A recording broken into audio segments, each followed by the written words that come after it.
Hello students for B com final year के जो student हैं, आज आपको मैं जो टॉपिक एक्सप्लेन कर रहा हूँ, इनकम टैक्स का ये टॉपिक है। और income from house property unit second जो है आपकी बहुत इंपॉर्टेंट यूनिट है।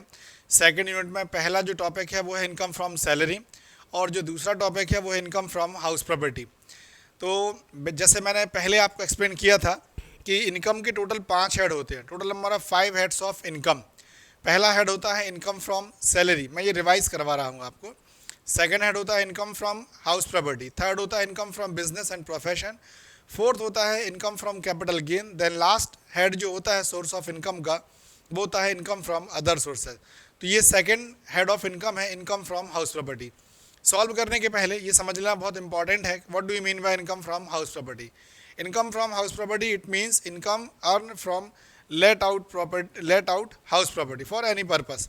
आपने अगर कोई भी हाउस प्रॉपर्टी, मकान संपत्ति को किराए पर दिया है किसी भी उद्देश्य के लिए, चाहे बैंक को दे दें, चाहे बिजनेस को दे दें, किसी अदर पार्टी को, किसी भी पर्पस से आपने अगर किराए पर दिया हुआ है, तो उससे जो रेंट आपको अर्न होता है, मिलता है, वो आपकी इनकम होती है। बट उसका वैल्यूएशन होता है, ऐसा नहीं है कि आपको जो टेनेंटी से अमाउंट रिसीव्ड होता है किराएदार से, वो आपकी इनकम होती है।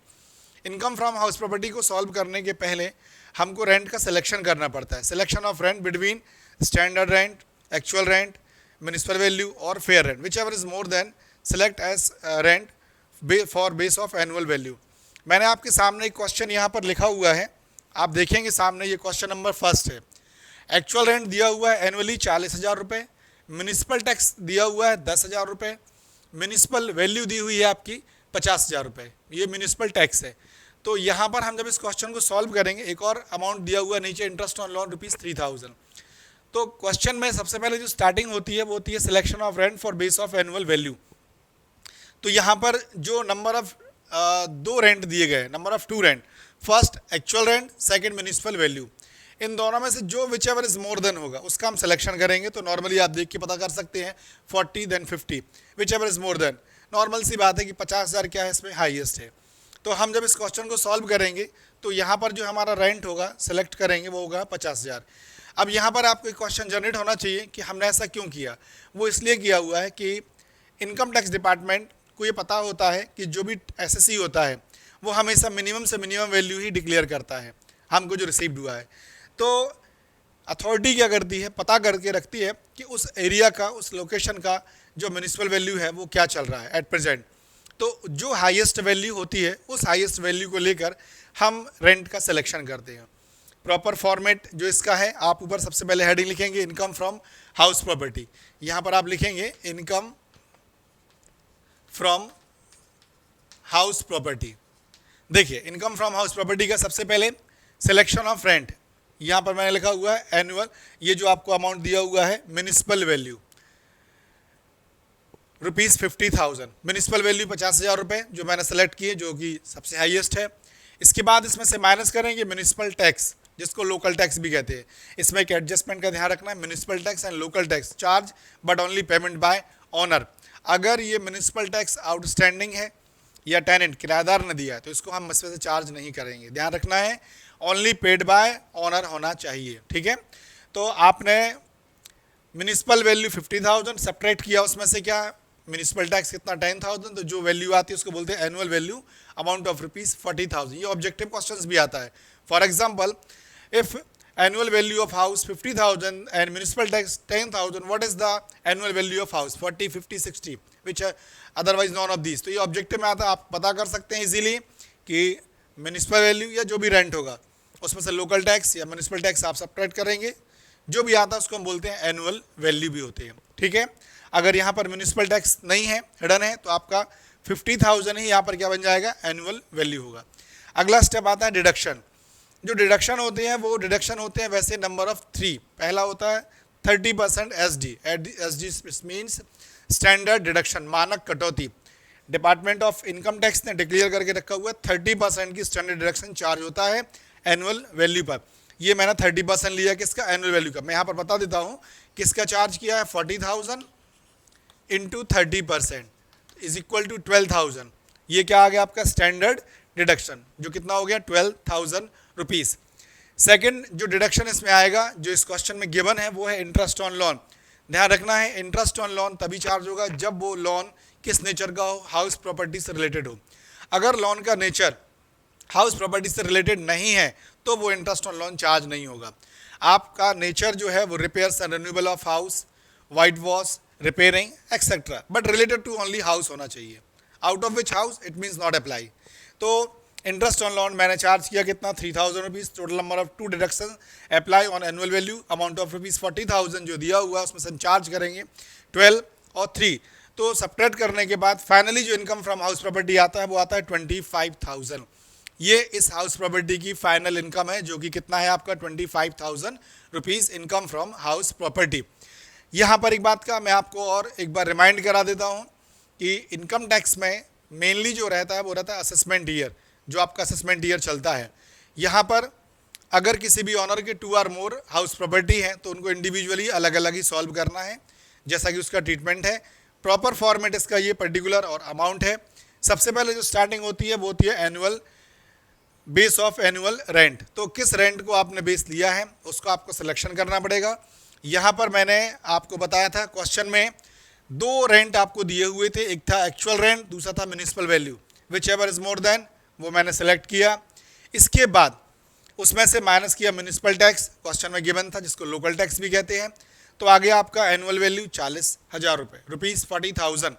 इसके बाद डिडक्शन अप्लाई होती है, 3 डिडक्शन अप्लाई होते हैं, मैंने आपको बताया। सबसे पहले स्टैंडर्ड डिडक्शन, दूसरा इंटरेस्ट ऑन लोन, तीसरा होता है 1/5 interest on loan. What do you mean by 1/5 interest on loan? 1/5 interest on loan it means यदि आपने लोन लिया है, उसकी डेट ऑफ रिसीव्ड जो लोन है वो दिया है, फिनिश्ड डेट दी है, तो आपको 1/5 इंटरेस्ट ऑन लोन चार्ज करना पड़ता है, कैलकुलेट करना पड़ेगा, वो इसमें से माइनस करना पड़ता है। तो ये एक हाउस प्रॉपर्टी की इनकम है जो कि लेट आउट है। सेकंड जो क्वेश्चन में इसके बाद मैं आपको सॉल्व करके दिखा रहा हूँ, ये सेकंड नंबर क्वेश्चन है। ये फर्स्ट क्वेश्चन आपका यहाँ पर कंप्लीट हो जाता है। देखिए सेकंड क्वेश्चन आप फोकस कर रहे होंगे, तो सेकंड क्वेश्चन में मैंने लिखा हुआ है सेल्फ रेसिडेंस। हाउस प्रॉपर्टी या तो क्या होती है, लेट आउट होती है, अदरवाइज क्या होती है, सेल्फ रेसिडेंस में होती है। तो अगर कोई हाउस प्रॉपर्टी सेल्फ रेसिडेंस में डिक्लेयर की गई है तो सेल्फ रेसिडेंस में डिक्लेयर जो हाउस प्रॉपर्टी होती है उस पर जो मैक्सिमम एंट्री होती हैं वो एक ही होती है, वो होती है आपकी कौन सी, इंटरेस्ट ऑन लोन। और इंटरेस्ट ऑन लोन जो रहती है, इंटरेस्ट ऑन लोन का जो रूल्स है फॉर सेल्फ रेसिडेंस, अगर लोन आपने बिफोर 31 मार्च 99 लिया हुआ है तो उस इंटरेस्ट ऑन लोन पर मैक्सिमम 30,000 रुपीज़ तक का डिडक्शन मिलेगा। बट अगर आपने लोन 31 मार्च 99 के बाद अगर आपने लिया है तो मैक्सिमम जो डिडक्शन अप्लाई होता है इंटरेस्ट ऑन लोन का वो होता है अप टू 2 लाख रुपीज़। ये सेल्फ रेसिडेंस की प्रॉपर्टी है। सेल्फ रेसिडेंस में पहला स्टेप होता है एनुअल वैल्यू निल। वाई एनुअल वैल्यू निल? क्यों हमने निल कर दी एनुअल वैल्यू? वो इसलिए निल की है एनुअल वैल्यू क्योंकि जो प्रॉपर्टी सेल्फ रेसिडेंस में उसका रेंट तो आपको रिसीव्ड हुआ नहीं, आप खुद के बिजनेस में या खुद के रेसिडेंस में आप उसका यूज़ कर रहे हैं। तो सेल्फ रेसिडेंस प्रॉपर्टी का एनुअल वैल्यू चार्ज क्या होता है, निल। इसके बाद इस पर डिडक्शन आता है, तो डिडक्शन इसमें सिर्फ एक ही होता है, इंटरेस्ट ऑन लोन। वो भी मैंने आपको बताया हुआ है 30,000 ऑब्लिक 2 lakhs, दोनों में से कोई एक अप्लाई करना पड़ेगा। डेट के ऊपर डिपेंड करता है कि डेट क्या दी हुई है।